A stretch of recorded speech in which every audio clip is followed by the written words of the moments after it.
Thank you, Ate Cynthia. Magandang umaga po sa inyong lahat.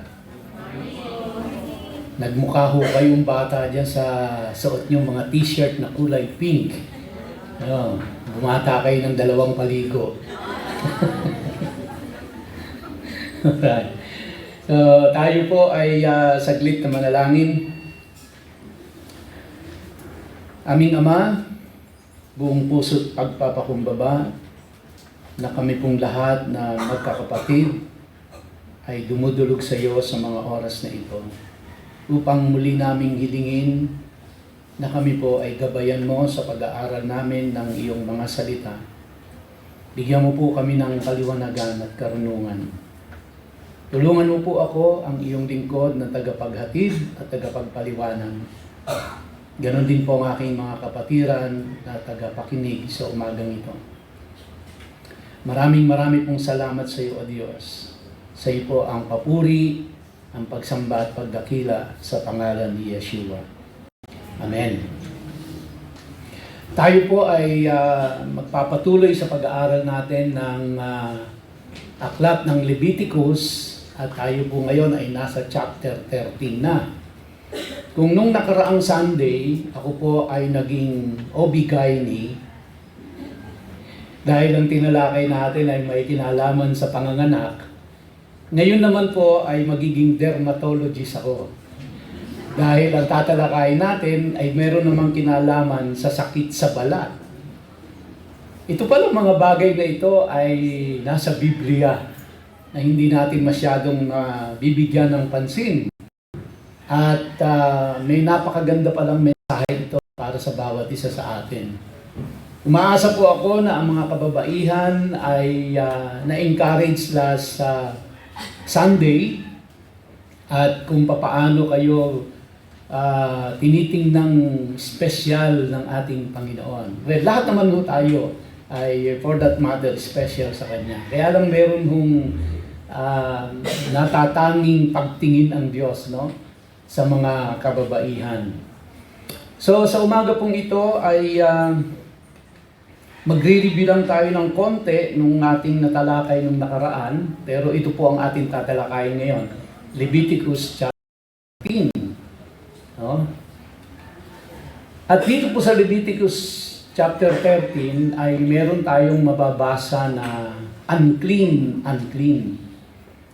Alam niyo po, yung mga katagana yan ay sinasambit yan ng isang taong dumadanas ng matinding karamdaman sa balat. At ang instruction sa kanila kapag sila ay dumadanas ng ganitong karamdaman, tinatakpan po nila ng kanilang kamay yung kanilang upper lip. Hindi yung baba, yung upper lip. Kasama po dun yung kanyang ilong. At habang siya po ay naglalakad sa karamihan ng mga tao, sinasambit niya po yung mga salita na yan, unclean. At ang dahilan po doon ay para hindi siya lapitan ng tao. So, as we go along, ipapaliwanag po natin kung anong ibig sabihin yan. And hindi po maganda yon para dun sa tao. No? Dahil siya iiwasan, para siyang may COVID. Kaya, even during biblical times, ay naranasan na po nila yung isolation. Yung dinanas natin nung nagkaroon ng COVID-19. No? Ina-isolate. Pero ito po ay merong spiritual meaning na hatid sa atin. At yan po yung ating tatalakayin. In Leviticus chapter 12, somehow this is what we have covered. No?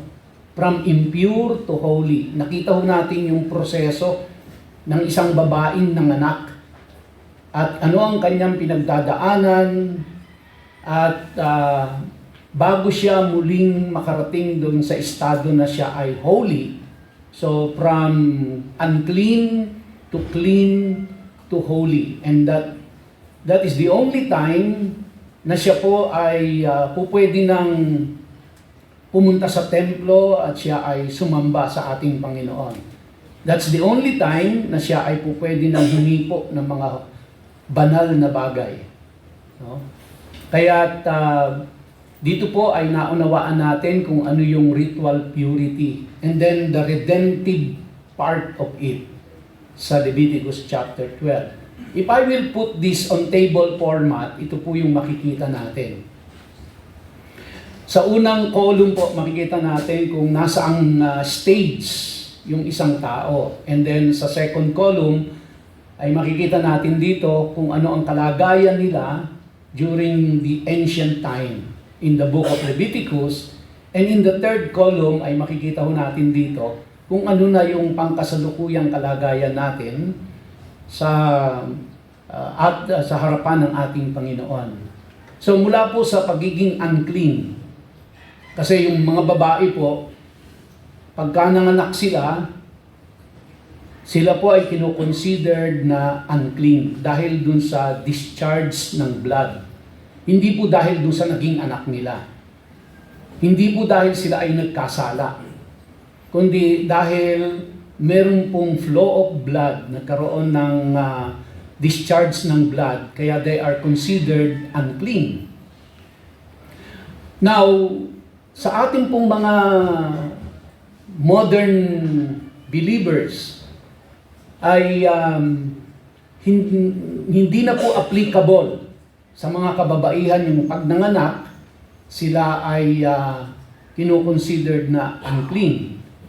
Ganun pa man, lahat po tayo, hindi lang yung mga kababaihan, meron po tayong sinful nature na minana natin kay Eva at kay Adan. Kaya sa harapan ng Diyos, practically speaking, lahat po tayo ay unclean. No? Ngunit dumadaan ho tayo sa susunod na proseso from unclean to clean, at sa babaeng nanganak, ito ay nangangailangan ng panahon. Mag-iintay siya ng 8 araw, no? Ng 7 araw, pagka lalaki yung kanyang anak, at kapag babae naman ay 14 days. Yun yung unang stage ng kanyang pagiging unclean. And then yung pangalawang stage ng kanyang pagiging unclean ay yung pong sa lalaki ay 40 days, sa babae naman ay 80 days. Pag natapos na po yung waiting period na yon, siya ay dumadaan na sa ritual bath na tinatawag nating mikvah. So yung lugar na pinaglilinisan sa kanya ay tinatawag pong mikvah. Siya ay pinapaliguan doon, hinuhugasan siya doon, nililinis siya doon. Yung po yung paraan para siya ay maging clean. Hindi pa po siya holy. Siya po ay clean lang. Now, para po sa ating mga modern believers, ang pamamaraan naman po ay sa pamamagitan ng Panginoong Jesucristo. At alam mo natin na ang ating Panginoong Jesucristo ay inihalin tulad sa living water.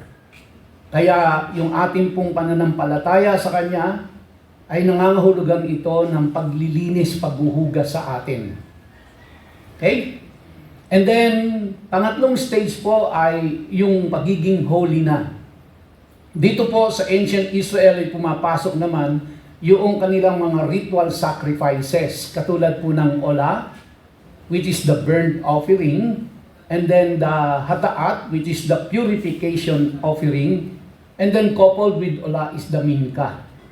So, pagkatapos pong magawa ng isang babae yung kanyang handog, yung ola, yung burnt offering, yung hataat, the purification offering, and the minka, dun pa lang siya idideklara na siya ay clean. Rather, siya ay holy. And dahil siya po ay holy na, she can now approach the temple of God, or she can now approach God para siya ay makasamba. In our case, ito po ay nangyayari naman sa pamamagitan ng blood of Jesus Christ. No, alam natin dun sa burnt offering, sa purification offering, meron hong blood sacrifices doon. Now, sa atin po naman is through the blood of Jesus Christ. So kaya kay Jesus Christ nandun po yung purification offering. Siya na rin po ang tumupad noong mga ola at hataat offering. So yung water and blood. Kaya yung water ay nag-purify, yun naman pong blood ay nag-atone. So with that, because of our faith in Jesus Christ, we were declared holy before the Lord. And then, next stage po is the status. No? Na during the ancient Israel, nagkakaroon po sila ng temporary separation from God. So during that period, nadeklarado silang unclean at hindi pa sila nagiging holy, meron pong temporary separation from God. Which means they cannot go to the temple to worship the Lord. They cannot even touch any holy things. And they are not even allowed to eat, no? Yung asawa ng mga priest, they are not even allowed to eat the food na para sa priest during that period of time. So medyo matagal-tagal din yon, isang 40 days at isang 80 days, no? Eh kung puro babae pa yung anak mo, puro 80 days yon. Diba? At tapos 8 ang anak mo.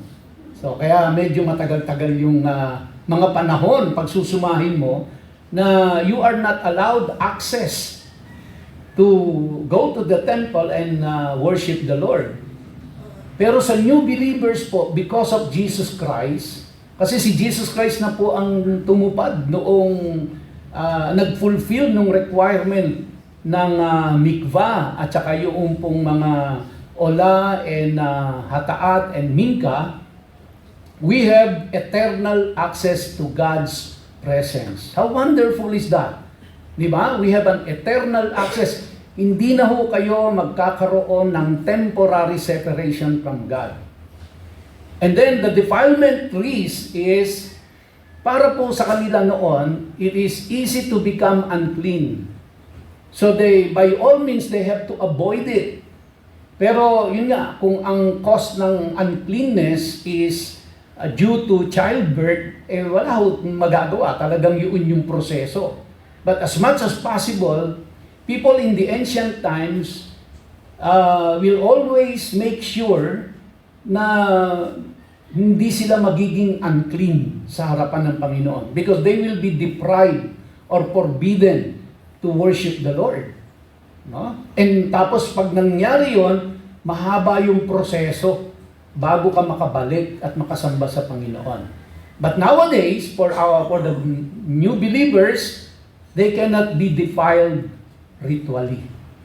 There will be no time, no, na tayo po ay magdi-defile, which means anytime na tayo po ay pwede lumapit sa Panginoon. Anytime, even anywhere, pwede tayong lumapit sa Kanya.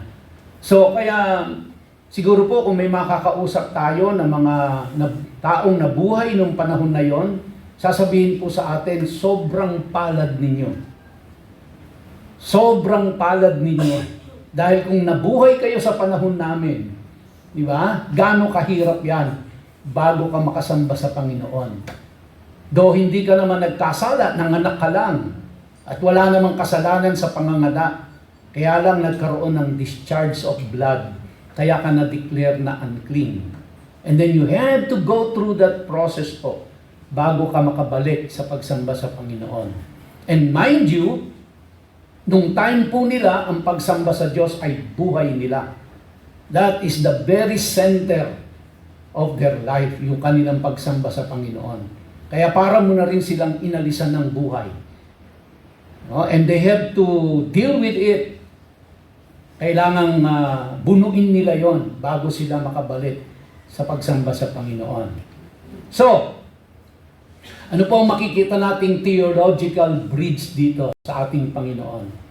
Our Christ, our Jesus Christ is our living water. Siya yung tumatayong mikvah ng bawat isa sa atin. Hindi lang po doon sa mga kababaihan. So yung pala yung dahilan bakit sila bago pumasok sa templo ay naguhugas. No? That is for purification. But it has been done already by the Lord Jesus Christ. And of course, together with that is the Christ anointing atoning blood. Atone, no? Atone. So, yun na po yung nag-address dun sa Ola at sa Hataat. And kaya very significant po dun sa mga Hudyo nung makita nila nung si Jesus Christ ay when He was pierced sa kanyang side, lumabas ang water at ang blood.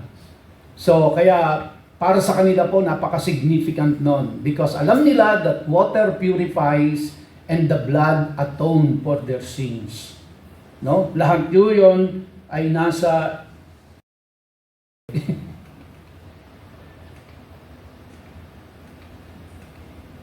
yan. Kaya yun po yung significance nun.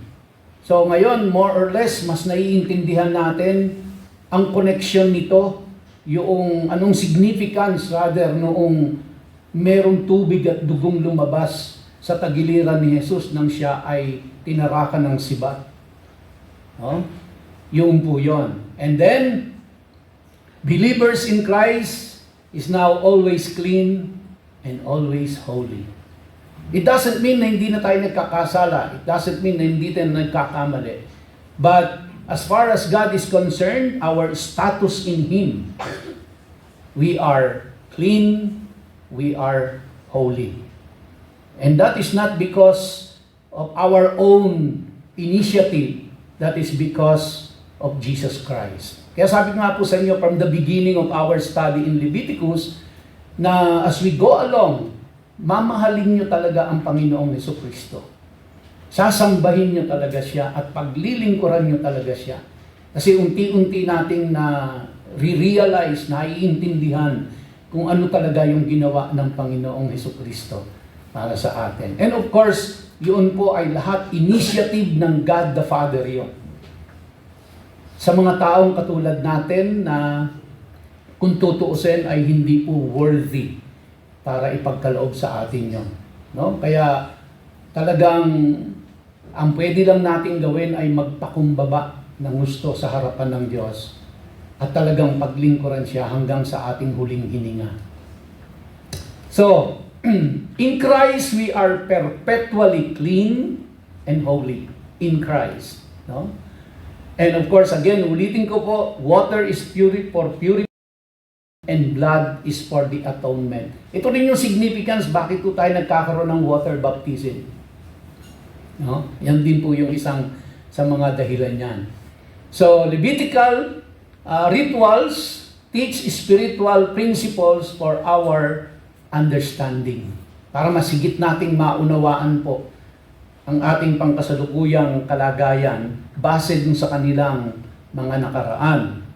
And no more climbing holiness ladder. We are sanctified in Him. Do you still remember po yung illustration ko na from unclean papuntang holy, para kang pumapanig sa isang hagdanan ng proseso. And sa kanila po, paulit-ulit nilang gagawin yun. Pero tayo po sa ating kalagayan, wala na pong ganon. Because ito po ay inaccomplish na ng Panginoong Jesucristo para sa atin. Amen! So, for our application for today, lahat po tayo, for that matter, ay meron pong sinful nature, and in the eyes of God, we are spiritually impure. No? Dahil po dun sa minana nating kasalanan.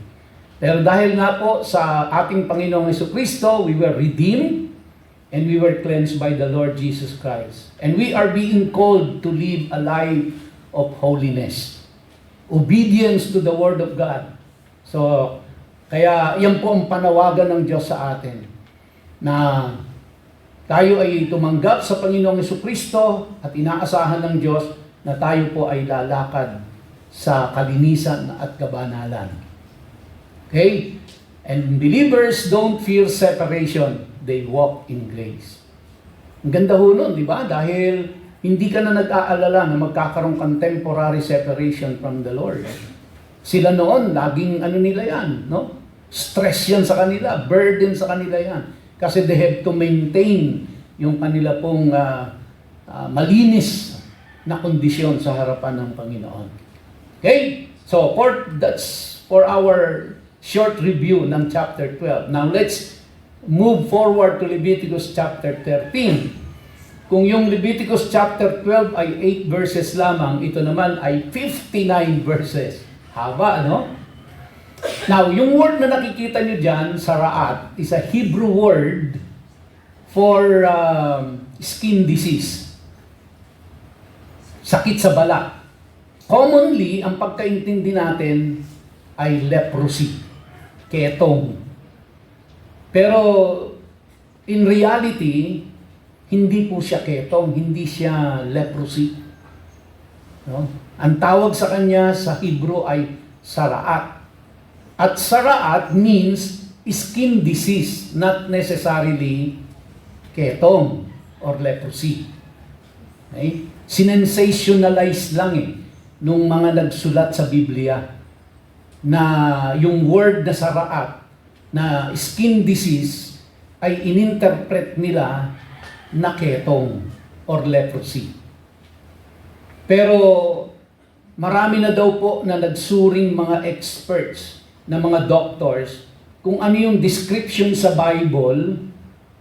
Based no sa description sa Bible, tiningnan daw po ito ng mga medical experts at hindi ito tumutukoy sa ketong. So even the medical doctors confirm na yung pong binanggit na leprosy or ketong sa Bible ay hindi po siya ketong based dun sa description na nasa Bible. So ano yun? Wala pong katiyakan kung ano siya. Kung anong uring sakit siya. Basta siya ay skin disease. So may nagsasabi na psoriasis, may nagsasabi na kung ano-ano pa pong pangalan, pero wala pong nakatitiyak talaga kung anong uring sakit yon. Basta yon ang confirm, sakit sa balat. External, nakikita. Now, mamaya po as we go along, malalaman natin kung bakit. Kaya meron pong physical aspect ito at meron din siyang spiritual aspect. Lagi naman yung pong physical na yon ay merong spiritual aspect po yon. Bakit kailangan talakayin doon? So, basahin mo natin, mahaba masyado, verses 1 to 59, pero verses 1 to 17 lang muna ang babasahin natin ngayon. So, please read along with me. Leviticus 13 verse 1, Adonai said to Moshe and Aaron. Now ito po ay isa sa mga talata o kabanata sa Biblia na kung saan parehas kinokol ng Diyos ang attention ni Moses at saka ni Aaron. Minsan po si Aaron lang, minsan si Moses lang. Bihira po yung pagsasabayin na kinokol ng Diyos yung attention ng magkapatid. Isang leader ng Israel at isang high priest. So if that is the case, ibig sabihin talagang you really have to pay attention kung ano yung sasabihin ng Diyos. So this is not something trivial, but this is something really important for them to listen. Adonai said to Moshe and Aaron, if someone develops on his skin a swelling, scab, or bright spot which could develop into the disease sharaat. Complete Jewish Bible po ang gamit ko rito, kaya yan yung word na ginamit. Into the disease sharaat, he is to be brought to Aaron, the Kohen or the priest, or to one of his sons who are Kohanim or who are priest. So yung isang tao na meron pong skin disease na ito, dadalhin siya kay Aaron. O kaya dadalhin siya doon sa mga anak ni Aaron. Ibig sabihin, dadalhin siya sa priest. Now the Kohen is to examine the sore on his skin. If the hair in the sore has turned white, and the sore appears to go deep into the skin, it is saraat. And after examining him, the Kohen is to declare him unclean. Now, hindi ibig sabihin na ang ginamit na personal pronoun dyan ay he, ay lalaki lang. Ibig sabihin nun yan, applicable din yan sa babae. Okay? Sa babae at sa lalaki ay pwede hong mangyari ito. Verse 4, if the bright spot on his skin is white, but it does not appear to go deep into the skin, and its hair has not turned white, then the Kohen or the priest is to isolate him for 7 days. Iku-quarantine siya for 7 days. Kapag yun yung findings ng pong priest. Now, dito po, ang priest ay hindi nag-act as medical doctor. Okay? Hindi po siya doktor dito, hindi siya doctor priest. Siya po ay priest lang. On the 7th day, pagkatapos ng 7-day na quarantine period, on the 7th day, the Kohen is to examine him again.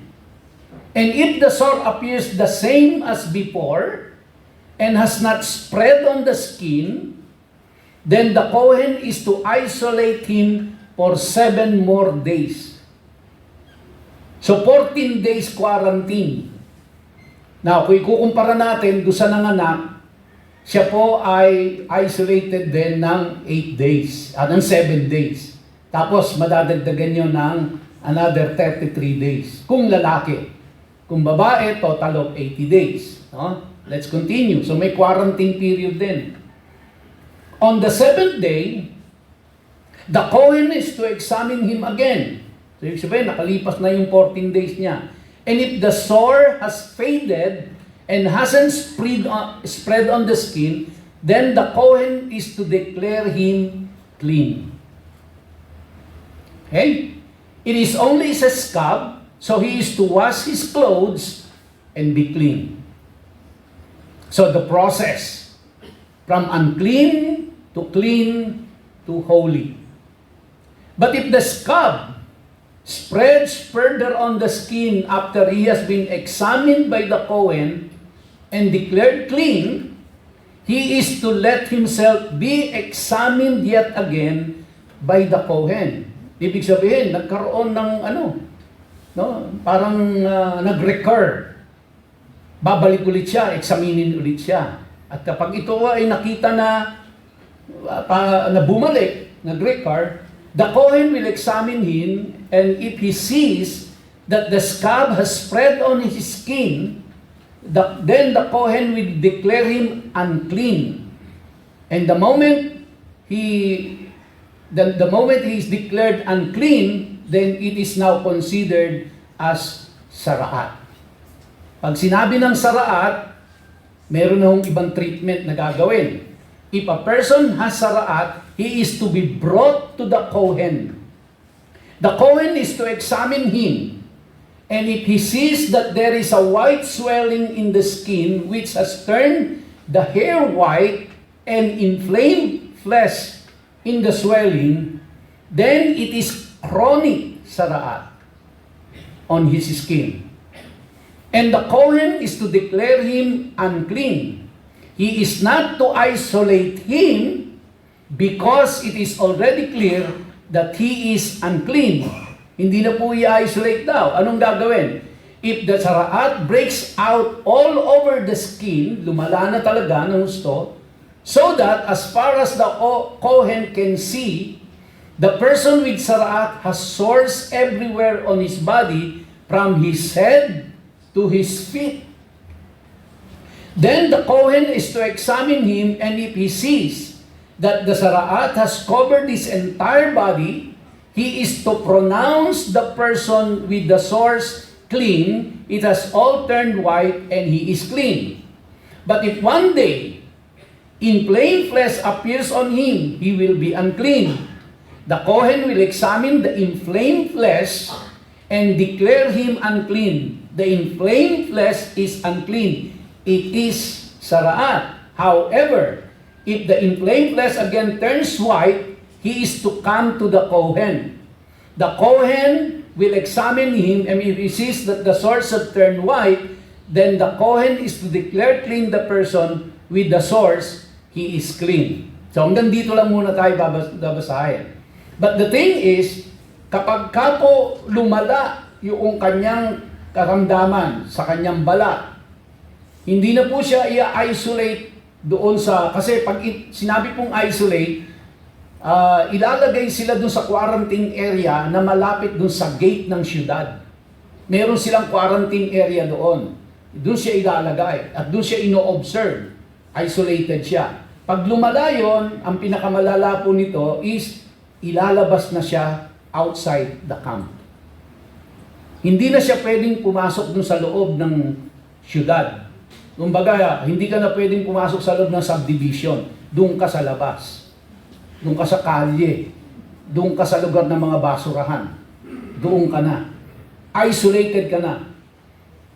Hindi ka na pwedeng puntahan ng kamag-anak mo.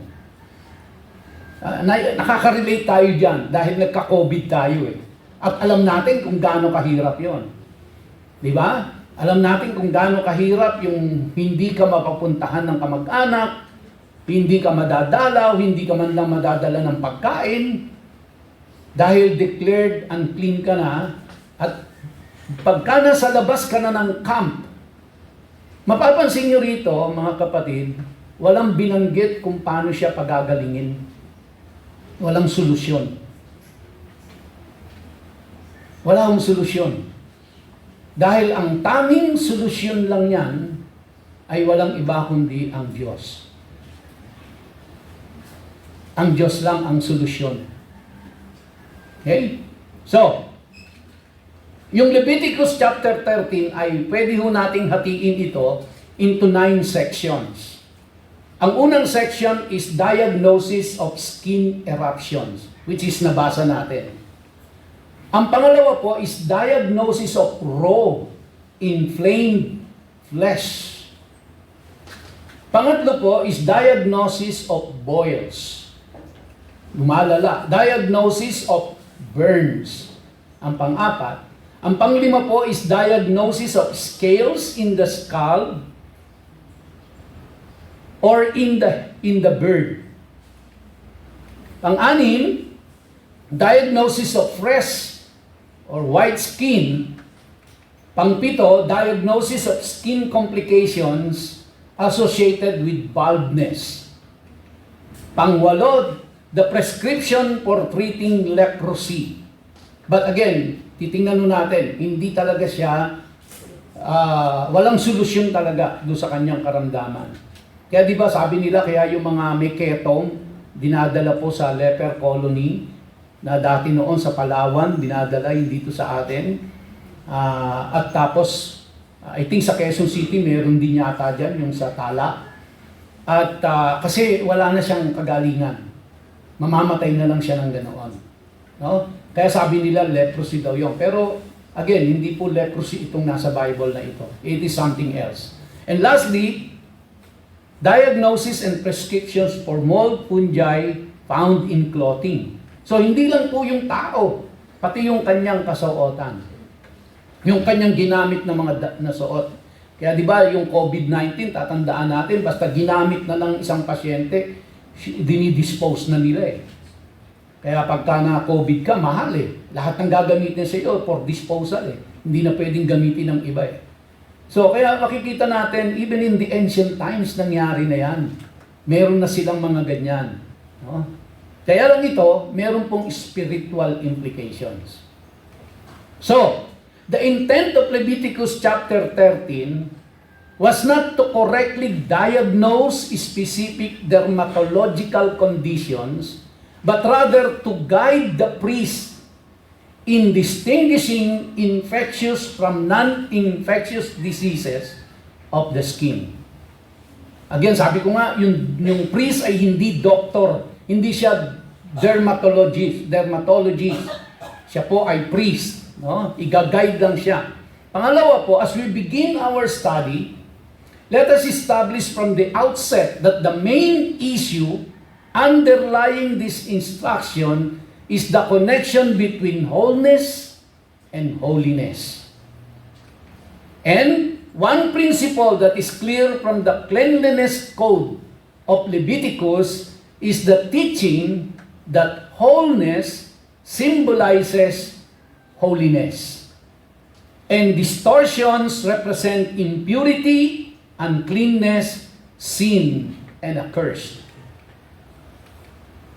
And these chapters are not in the Bible primarily to teach Christians how to avoid the spread of skin diseases but rather to teach us about God's holiness and our mandate to pursue holiness.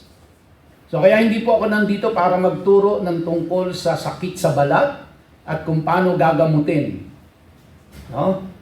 Nandito po ako para liwanagin natin yung pong principle na itinuturo ng Diyos sa atin using itong skin diseases na ito.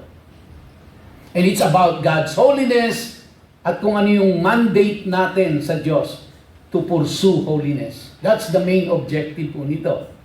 So we must recognize that these laws in Leviticus about saraat and ritual impurity are but a physical demonstration of a spiritual reality that exists even today.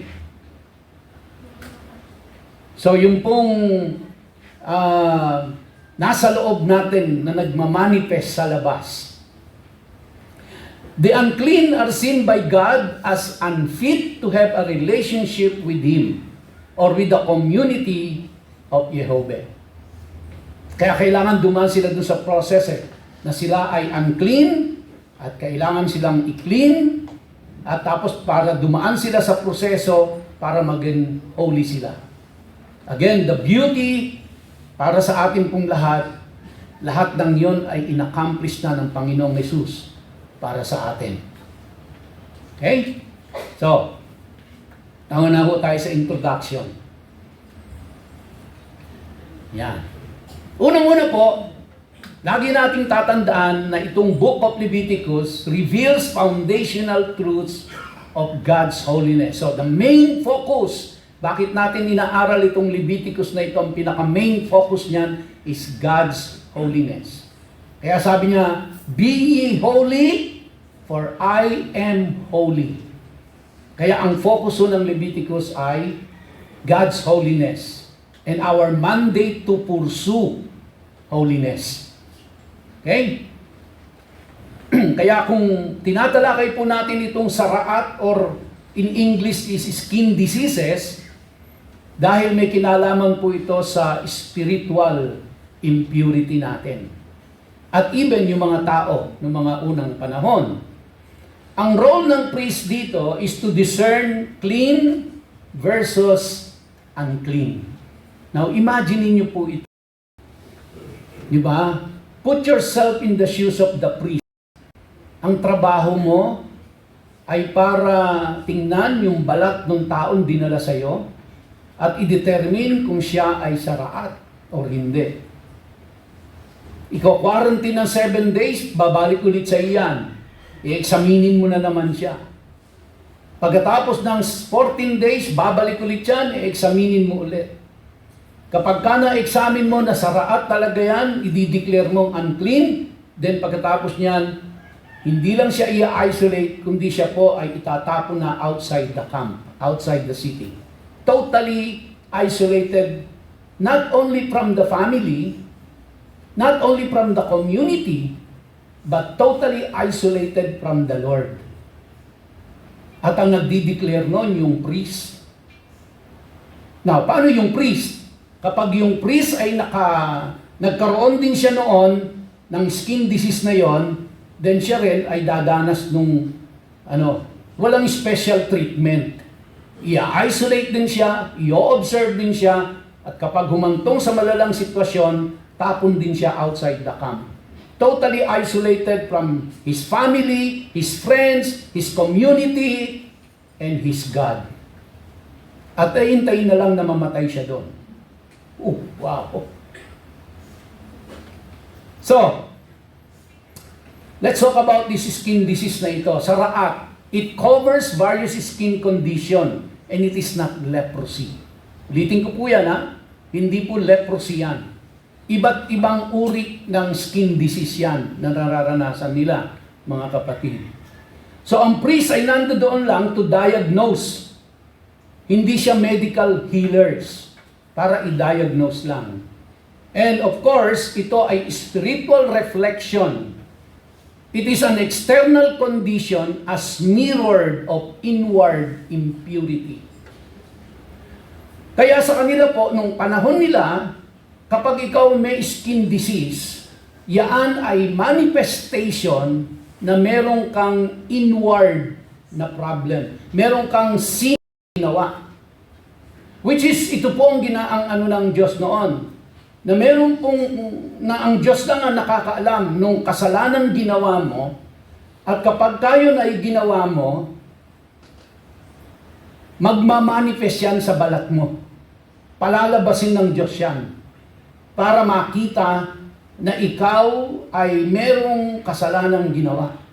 Kaya kapag nakita ka ng tao na may ganyan, ang tingin nila dyan, meron kang kasalanang ginawa. Hindi lang nila alam. Pero that's how the way God deals with them during that time. Para i-expose sa publiko na meron kang kasalanang ginawa. Alam nyo kung ngayon gagawin ng Diyos yan? Hindi ko alam, no? Baka napakaraming tao sa kalye at puno ang ospital na merong ganyan. But of course, wag mo nating kalimutan na because of our sinful nature, because of our inherited sin from Adam and Eve, lahat to tayo ay talagang bound to get sick. Lahat to tayo magkakasakit talaga. Dahil lahat tayo kaya tayo mamamatay eh. Dahil may kasalanan eh. May sinful nature eh. Kaya tayo nagkakasakit kasi may sinful nature. Kasi kung wala ho yung sinful nature na yon, wala hong magkakasakit at walang mamamatay. Pero dahil doon sa sinful nature, yung ating makasalanang kalikasan na minana natin kay Eva at kay Adan, we are bound to get sick.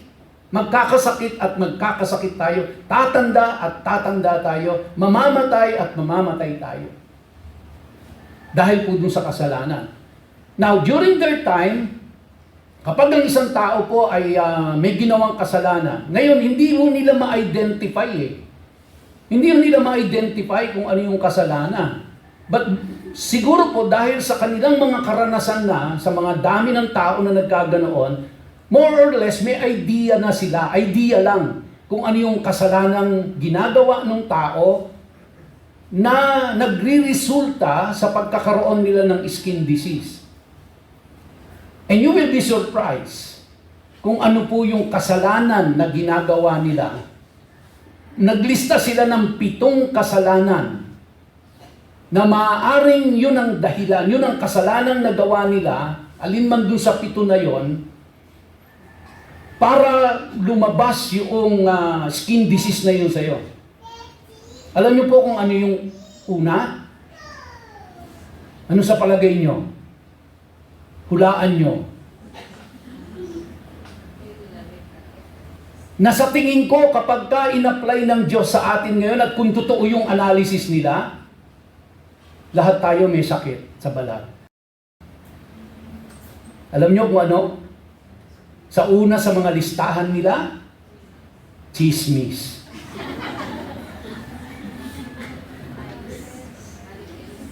Chismis. Totoo po yan. Analysis nila yon.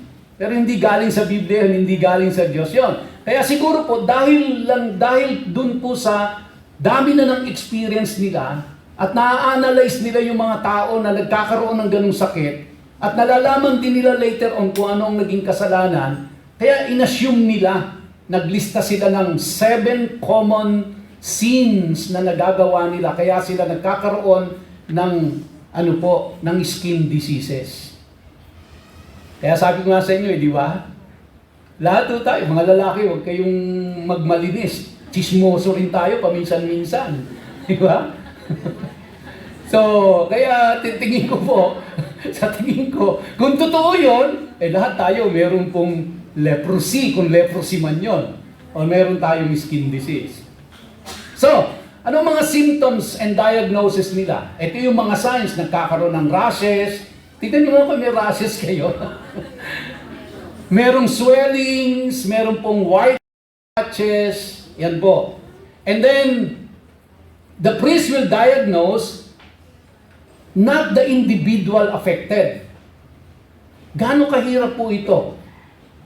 So hindi yung individual ang magda-diagnose sa sarili niya. Yung individual, dadalhin siya ng family member niya, it's either ng asawa, ng anak, ng mga relatives, sila yung magdadala dun sa priest. And remember, they are closely knitted community. Di ba? Sa atin po, na mga nabuhay sa mga baryo-baryo, alam naman natin yan, di ba? Kahit gaano kalayo yung kamag-anak o yung kapitbahay mo, magkakilala kayo eh. Siguro nung araw dito sa Molino, ganyan eh. Kahit nandun sa kabilang bukid yung nakatira na malayo, magkakilala kayo eh. At kung anong di ba? Pagka umutot yung tao doon, alam mo kung anong ulam niya eh. Di ba? So, ganun ang senaryo eh. So magkakakilala. Kaya po talagang natatandaan ko nung araw kapag nabuntis nang wala sa oras ang babae, talagang itinatago ng pamilya dahil ayaw nilang mapahiya yung buong pamilya. Di ba? Kaya kinukubli ng nila maigi yan, nililihim nila yan ng gusto. So, sila po ganun, dadalhin nila yon. At makikita ng buong community yon.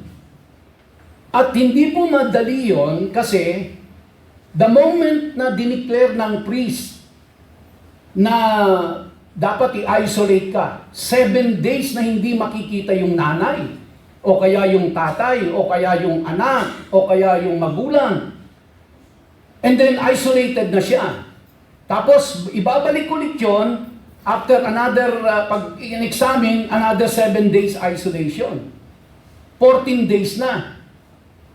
Imagine nyo kung yun ay nanay, may mga anak na iiwan sa bahay. O tatay na naghahanap buhay, walang magiging pagkakakitaan yung pamilya. Kaya hindi po madali para sa kanila na magdesisyon na isurrender yung kamag-anak nila para pa-examine sa priest. Itatago nila yon. No? So, tapos, pag nadeklara na siya ay unclean, siya ay itatapon na outside the camp na totally hindi na nila talaga makikita. Kaya yung nanay, kung halimbawa nanay yon, totally isolated na siya outside the camp, hindi niya na makikita yung bunso niya. Hindi niya na makikita yung magulang niya. Hindi niya na makikita ang kamag-anak niya. Hindi rin siya pwedeng puntahan doon. So kaya hindi po madali yon yung trabaho nung dadalin mo. Di ba sa atin, naranatan natin sa COVID? Di ba? Doon po sa mga napakinggan kong kwento, ay hindi nila basta dinala sa ospital yung ano nila.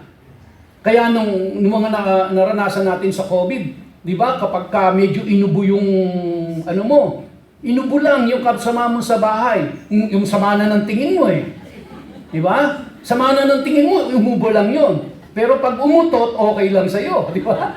Pero pag umubo, nung mga time na yan, talagang alerto na kayo. At hindi mo basta-basta madala sa ospital. Bakit ho? Kaya yung mga namatayan, nasa denial stage pa sila eh. Hindi nila matanggap eh. And we have seen that. Nakaka-relate tayo kahit papano. So ganito po sa kanila. Kung tatay yun, wala na maghahanap buhay doon sa pamilya. Mapipilitan na yung nanay na mayroong 8 anak, bubuhayin niya mag-isa yun. So hindi ko ganun kadali para sa kanila.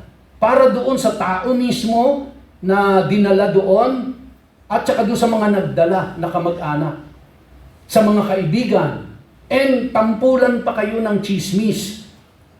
Kaya siguro pangunahin sa listahan nila yung chismis eh. Sige, i-chismis mo kami, magkakaganyan ka rin. Di ba? So kaya, ang nagde-determine po nun yung priest, hindi yung individual. Hindi sasabihin, hindi ano lang to, gasgas lang to. Na bangga lang ako dyan, na kagat lang ako ng lamok. Hindi, ang magde-determine nun yung priest. O gaano kahirap para dun sa priest din yon? At gaano karaming tao yon? Kung 3 milyon silang lahat noon, gaano karami yon na nagkakaroon ng... Di ba? So kaya, i-quarantine for 7 or 14 days, if uncertain, and then of course, if worsened, declared unclean, and then sent outside the camp. Mga kapatid, you are totally isolated from everybody. And pinaka-worst po, you are even isolated from God. Na wala ka talaga pong walang ibang solusyon sa problema mong yan kundi ang Diyos lang. Para hong ganito mga kapatid, wala hong ibang solusyon sa ating uncleanness maliban sa Diyos. Kaya totally aasa ka talaga sa Panginoon. Kaya siguro isipin natin nung time na yun, pag may nakita sa sakit, ano kayang kasalanan na gawa nito? Di ba? Siguro, kaya ngayon, even in our modern times, alam mo, kaya ka nagkakaganyan, kasi makasalanan ka eh. Si Job, nung nalagay sa sitwasyon na anong paratang ng mga kaibigan niya? Di ba? So sa atin po, siguro ganyan din, pag nakitang, baka ngayon, bigla mag-observe ko, sister, meron kang sa balat mo. Anong kasalanan mong nagawa? Wag na muna nating husgahan. Kasi reality naman talaga na tayo'y magkakasakit. At ito pong dinidiscuss natin na ito ay hindi na siya applicable ngayon sa tingin ko. Na kapag ginawa mo yung una, hindi nga natin ma-identify kung ano yung kasalanan eh. No? Kasi may certain kasalanan po na ginagawa sila na ito ang nagiging manifestation sa kanila. But the truth of the matter is talagang lahat tayo magkakasakit dahil lahat tayo makasalanan. Lahat tayo may sinful nature. Okay? So kaya wala pong judgment doon sa mga may nagkaroon ng sakit, na nagkaroon ng kurikong, di ba? So, burns and boils, and yung secondary infections, no? Burns and boils may lead to saraat. Mababasa natin yan sa verses 18 to 46. And evaluation includes hair loss and sores. So, di ba? Nakita niyo pag nakakalbo. Naku, nagkasala ito ng Kaya kapag lalaki ka, di ba? Nakakalbo. Dami na nating kalbo ngayon dito. So, huwag niyo naman tingnan to. Hindi naman. Talagang dumarating yun eh. Nakakalbo tayo. Now, ito ho ang tawag doon sa tao na nagkaroon ng saraat. Ang tawag sa kanya ay Metsora. Kaya tawagin niyo yung kaibigan niyo, alam mo, magandang pangalan mo, Metsora. Hindi niya alam eh. Wow, ang ganda nun Sige nga, pangalan mo nga sa anak ko. Di ba? Metsora. And he must mourn and he must be isolated. Pag deklarado ka na ng priest na ikaw ay Metsora in Hebrew, then you will be totally isolated from the rest. No? Now, ano pong spiritual symbolism natin dito? Uncleanness is separation from God and community. Once you are declared Metsora, then you will be separated from God and the community. Wala ka ng fellowship. Andun ka all alone. Kung gaano katagal, hindi mo rin alam. Hanggang mamatay ka na lang doon, outside the camp. Kaya po very significant yun nung si Jesus Christ was crucified outside the camp. Tayo hindi natin masyadong naiintindihan kung ano ibig sabihin nung kinrucify siya outside the camp. Pero sa mga Hudyo, intinding-intindi nila yan. Once you are placed, once you are put outside the camp, it's something not really good. No? So, sa paningin po ng Diyos, mga kapatid, ang mga unbeliever today, they are all, anong tawag natin? Metsora. Okay? So, if you are an unbeliever, in the eyes of God, you are Metsora. You are outside His fellowship. You cannot go near to Him. Kaya may mga tao po na maganda panlabas, physically, materially, they are looking good, but if they are an unbeliever in the eyes of God, para silang merong mga skin disease outside the camp. Imagine niyo po mga kapatid, because of Jesus Christ, hindi na Metsora ang tingin ng Diyos sa atin. Because of Jesus Christ, we are not only clean, but we are holy. We have the full access to God. We have that benefit na wala sila. Kaya yung mga kaibigan ho natin na hindi pa na kay Kristo, kamag-anak, mahal sa buhay, in the eyes of God, they are Metzora. At alam natin kung ano ibig sabihin ng Metzora na yun. And the only cure is repentance and Yeshua bringing them to His presence, cleansing them. Wala hong ibang solusyon. Walang ibang solusyon. So, let's look at the spiritual parallels po rito.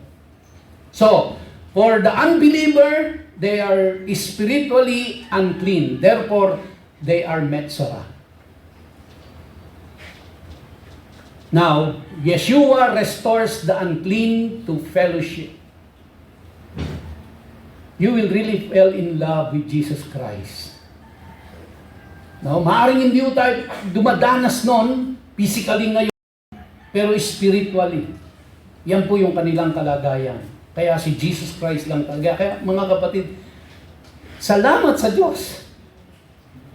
Napakapalat po natin. Pinagpala tayo ng Diyos na nakakilala tayo sa Kanya.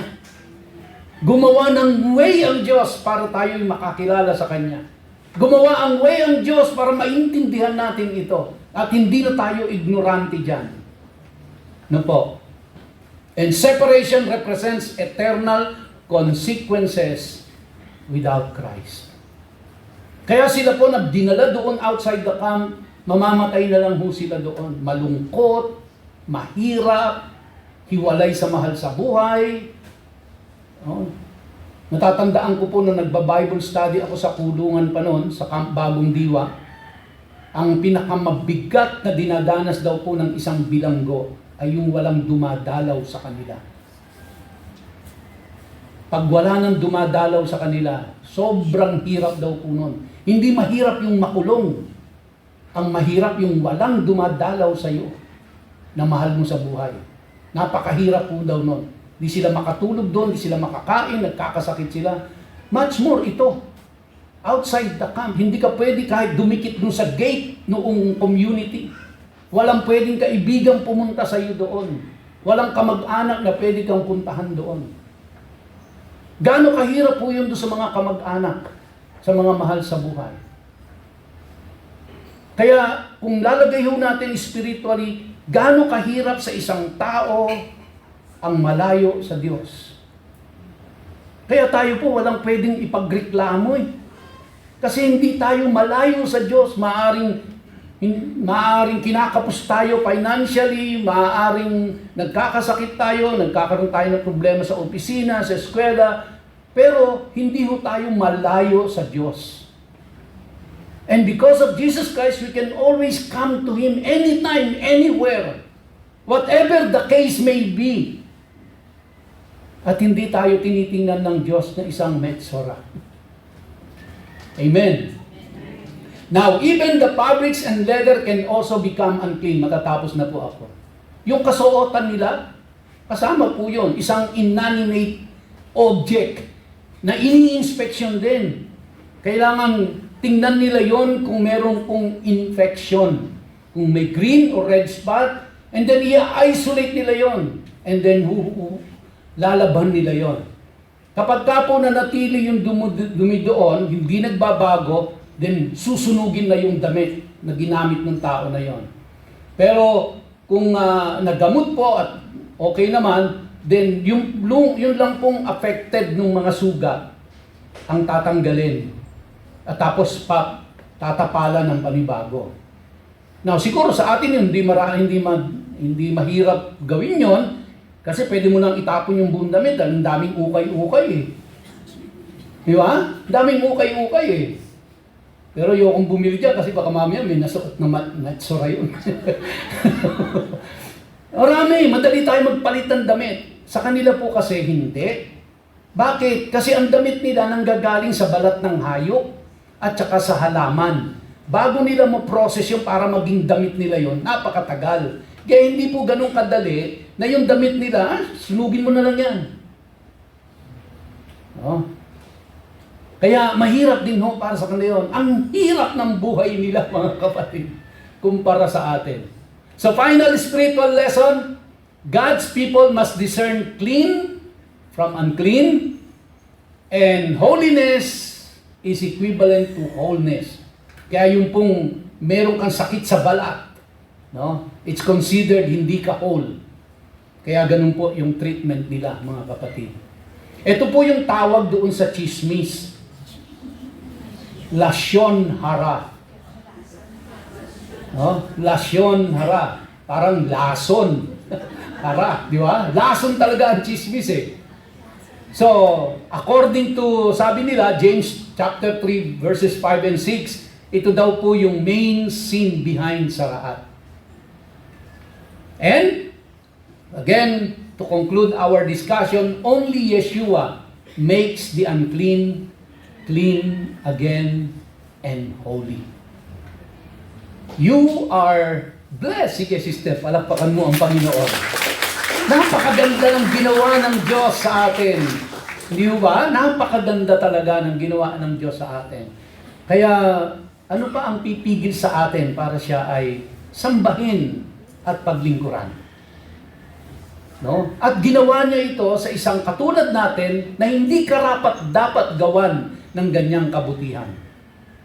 Kaya hindi natin siya masyado talagang maintindihan sa pagmamahal niya sa atin, mga kapatid. But at the same time, hindi siya kumukonsinte ng kasalanan kung tayo ay gumagawa nito. Didisiplinahin tayo ng Diyos kasi mahal niya nga tayo. Amen? Tayo po tayong lahat at tayo po ay magsara sa isang awit at pagkatapos po sa panalangin.